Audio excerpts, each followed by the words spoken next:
দেখুন, জন্মছকে যদি শনি ভীষণভাবে দুর্বল থাকে, নিচস্থ থাকে, বা শনির সাড়ে সাতি বা শনির ধাইয়া ইত্যাদি চলছে, অথবা শনির দশা অন্তর্দশা চলছে, তাহলে এই সময় কিন্তু ভীষণ কষ্ট দেখা যেতে পারে।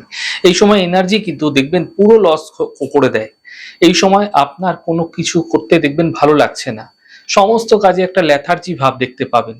যে কোনো কাজ আজ করব কাল করব করে দেখবেন সমস্ত সময়টা কিন্তু চলে যাবে, কিন্তু আপনি কোনো কাজ সঠিক সময়ে সঠিকভাবে করতে পারবেন না।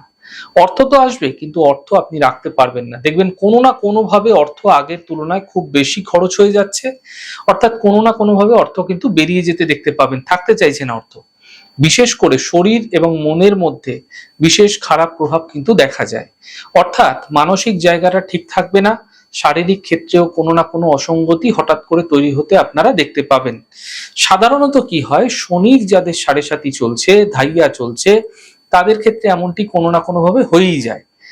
যাদের শনির সাড়ে সাতি ধাইয়া শনির দশা চলছে, তারা একটি ছোট্ট উপায় করে বিশেষ শুভ ফল আপনারা পেতে পারেন। কি করবেন? প্রত্যেক মাসে পূর্ণিমা তিথি আসে এবং প্রত্যেক মাসে একবার করে অমাবস্যা আসে। তো প্রত্যেক মাসে এই অমাবস্যার দিন এবং পূর্ণিমার দিন আপনারা দুটি জ্যান্ত মাছ বাজার থেকে কিনে আনবেন এবং প্রবাহমান নদীতে আপনারা ছেড়ে দেবেন বা পুকুরের জলে ছেড়ে দেবেন। এই প্রক্রিয়াটি আপনারা মাসে দুদিন করে করুন।